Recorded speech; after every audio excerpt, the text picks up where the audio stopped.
You may have wondered about this sermon title, Pushy Faith, Plodding Grace.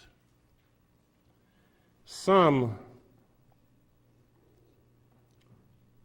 may even find it scandalous.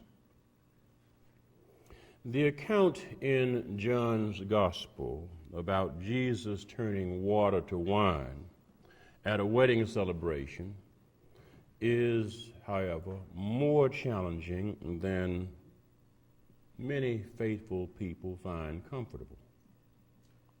Indeed, many of us may even find it scandalous.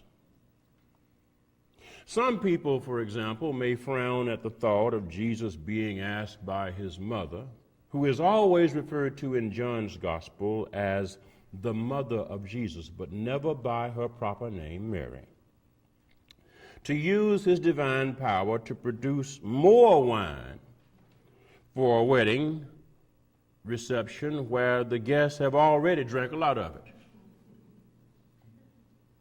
You understand? The wine had run out because they drank it.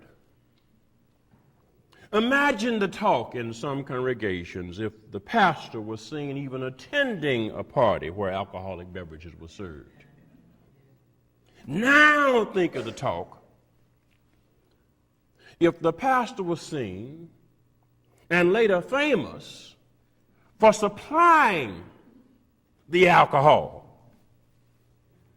at any party, let alone a party where some of the guests have already drank too much. Talk about a scandal. Can you imagine a church meeting that would follow? John's Gospel takes Jesus and his disciples and squarely places them at a wedding celebration where wine was served. In those days, the bride and groom did not celebrate their marriage with a honeymoon as we do in these days, but with a 7-day reception or celebration at the groom's house. Now that's what you call a party.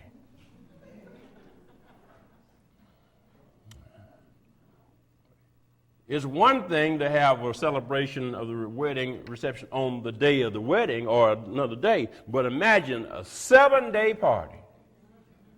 Imagine the logistics involved. Imagine all the food.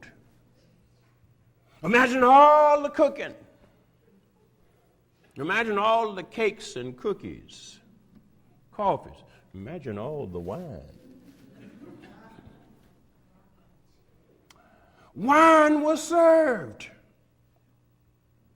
And although some religious people may find it scandalous, John's Gospel places the grace of God squarely in the middle of a party where wine was not only served, but wine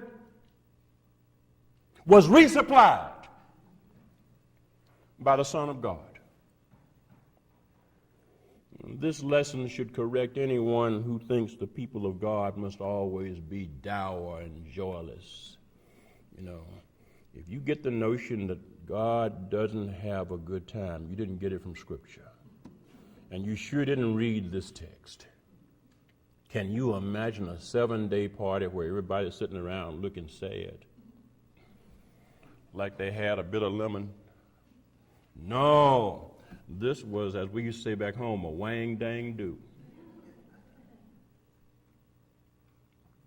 But the lesson of Jesus turning water to wine at the wedding reception, the celebration in Cana, a few miles from his hometown of Nazareth, is more scandalous than the report that he produced an intoxicating beverage at a party where some of the guests may have already drank too much. Remember now how we feel when we worry about running out of stuff at our parties. Imagine how we feel when we invite somebody to dinner and the food runs out. Now imagine a party that's supposed to go on for 7 days and you've got a whole bunch of people coming from out of town and you run out of supplies. Recall what happened Jesus, his disciples, and his mother are guests at the celebration. The host, the bridegroom, ran out of wine. The mother of Jesus, that's how she's dressed, mother of Jesus, Mary, said to him, "They have no wine." And he replied to her, "Woman, what concern is that to you and to me? My hour has not yet come." Woman, what concern is that to you and to me? The troublesome aspect of that question goes beyond its curt tone. Don't try this tone on your mother.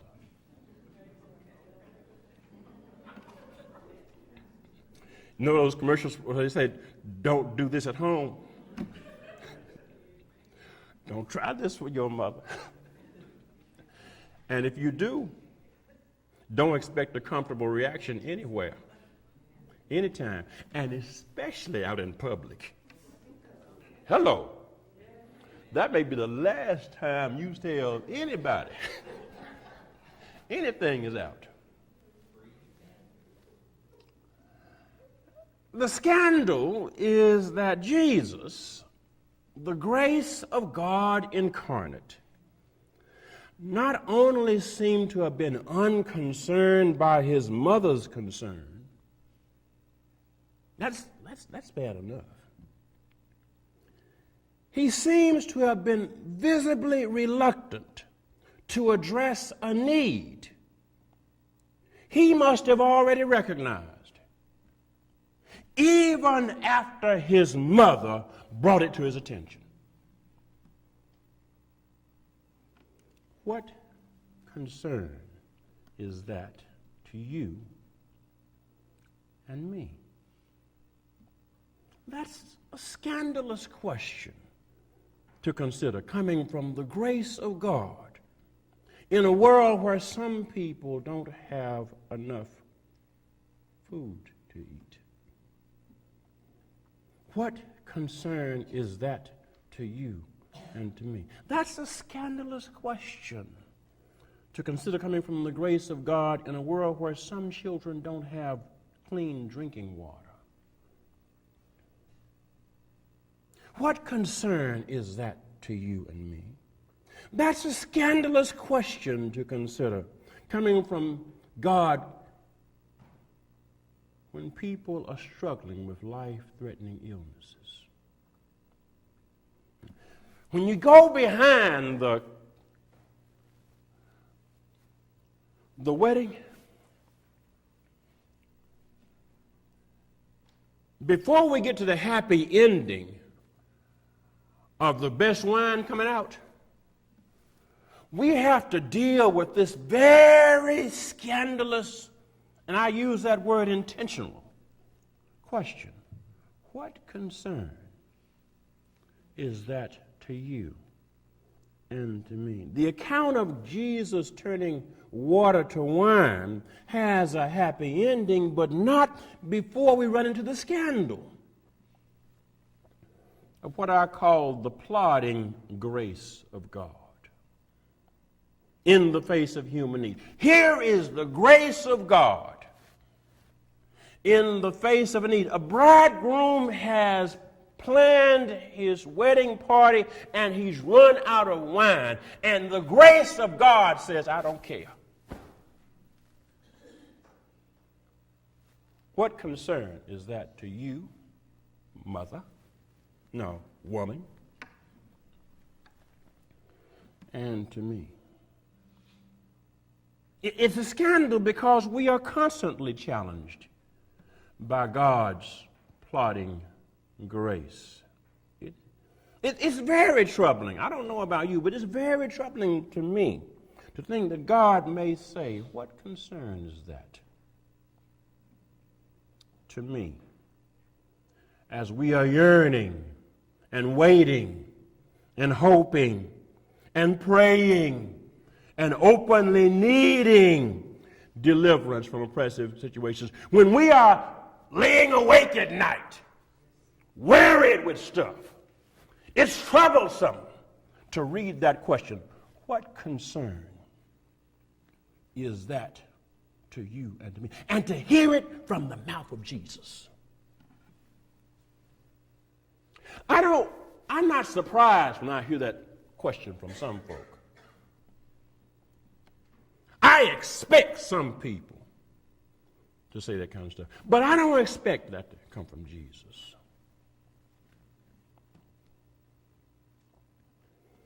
Jesus told his mother, my hour has not yet come. At John 7 and 6, we later read that Jesus tells his brothers, my time has not yet come, but your time is always here. Only as he headed for the crisis of his ministry, before his arrest and trial and crucifixion, did Jesus say at John 12 and 23, the hour has come for the Son of God to be glorified. At John 12 and 27 and 28, we read his words, now my soul is troubled, and what should I say? Father, save me from this hour? No, it is for this reason I have come to this hour. And then at John 13 and 1, we read, now before the festival of the Passover, Jesus, knowing that his hour had come to depart from the world and go to the Father. And then at John 17 and 1, we read his words, Father, the hour has come. Glorify your Son so that the Son may glorify you. Put together, these passages may shed some light on what Jesus was telling his mother when he told her at the wedding reception, my hour has not yet come. Jesus viewed the hour, the time for displaying his divine purpose, to be much later, and certainly in a much different context than a wedding reception. It is as if to say, Mama, I really didn't come from God to be supplying wine at this man's wedding.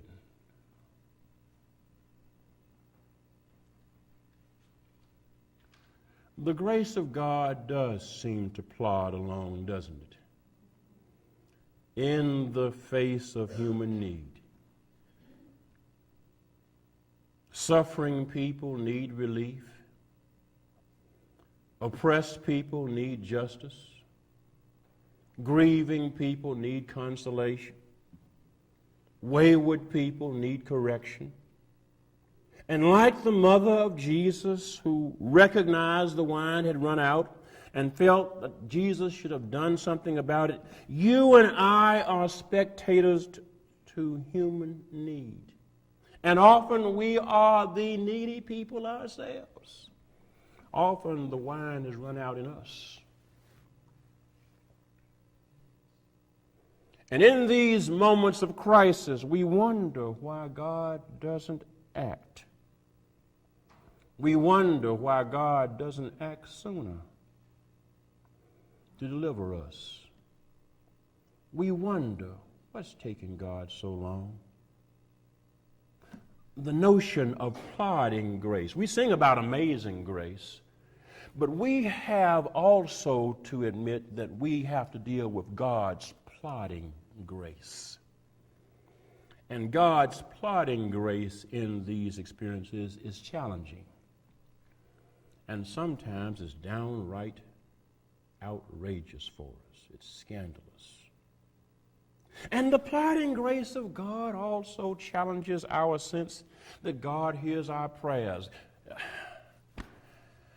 Have you ever prayed day and day and day, and days turn into weeks, and weeks turn into months, and months turn into seasons, and seasons turn into years,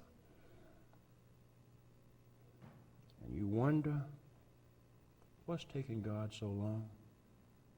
If God knows our plight and hears our prayers, why does God take so long to meet our need? We believe that God's grace is sufficient. We know we should trust God.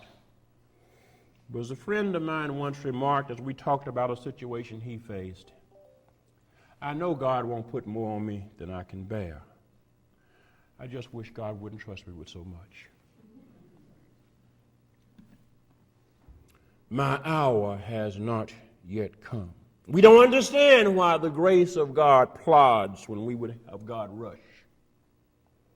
It's uncomfortable to admit that God's grace plods when we are facing urgent situations. Slaves, Holocaust victims, people in dire situations, people praying that God will relieve them from a terminal illness and wondering, Lord, why don't you let me go? Some people say that God relies on human agents to come in and address those needs. God is waiting for us to be God's hands and legs and arms and supply the needs. Others say that God acts on God's schedule, not our schedule. We sang a song in my youth, you can't hurry God. You just have to wait. You have to trust him and give him time. No matter how long it takes. He's God. You can't hurry. He'll be there. Don't you worry. He may not come when you want him. He's right on time. That's what we sang. But the truth be told, we were still wanting God to hurry up. Yet what the mother of Jesus did suggests another possibility. After Jesus appeared to deny her appeal, woman, what is that to you and to me? She acts like she hasn't heard him at all.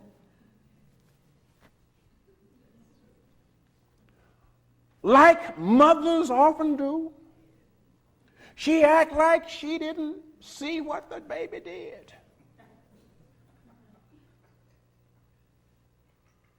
Instead of talking to Jesus, she turns and says to the wedding attendants, do whatever he tells you. She speaks about her boy in the third person, which is always, we're told, bad etiquette. You're not supposed to talk about somebody in their presence in the third person. I'm not supposed to talk about Tanya and say, do whatever Tanya says do. That's not good. That's not good form. In other words, in doing that, she pushes Jesus.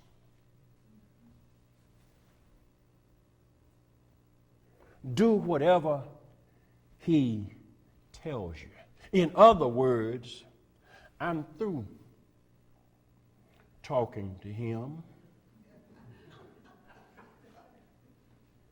Do whatever he tells you. I'm believing that he's going to tell you something. Do it. Not looking at him, talking to the wedding attendants. He's over here. Do whatever he tells you. It's almost as if I dare you not to do something now. It is almost as if she says, I dare you to, in this place, not do something to meet this need. I want you to understand what this is going on here. Mother has heard the boy. And she has known he can do something, and he has told her, woman, what is that to you and to me? And as if she has not heard him say a word, she says, do whatever you...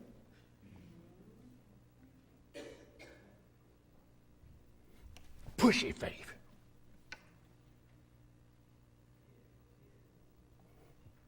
I know it sounds scandalous, but Mary pushes Jesus. I know this kind of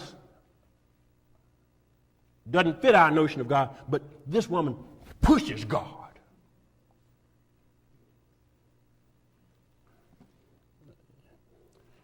And then I think about it.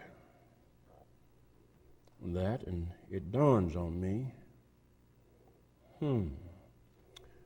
Her response suggests that we can somehow, remarkably, prod the heart of God. And it brings to mind people who have refused to give up on loved ones, who seem to have lost their way and been lost even to God. Pushy faith. Mothers and fathers and elders who say, I'm going to pray for that boy even though he look like he's got no sense. Pushy faith. Protesting and demanding that complacent officials who know they ought to do justice and say they're not going to do anything, keep saying we're going to believe in justice. Pushy faith. Demanding that officials find some money when the official says, we don't have any money in the budget for that, and if we did, I wouldn't put it there. Pushy faith.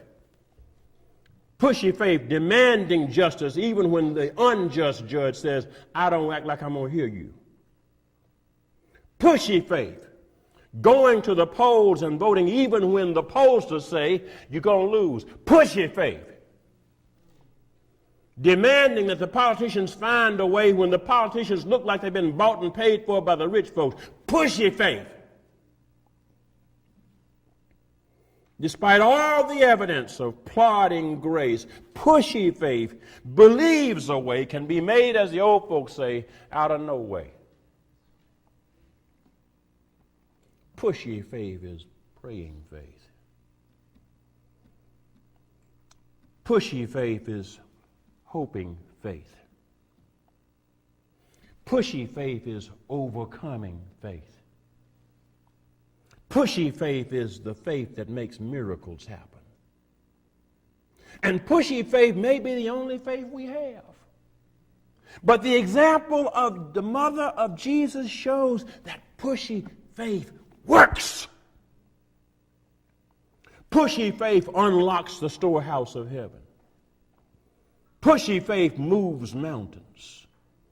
Pushy faith touches the heart of God. Pushy faith pulls the trigger on the grace of God.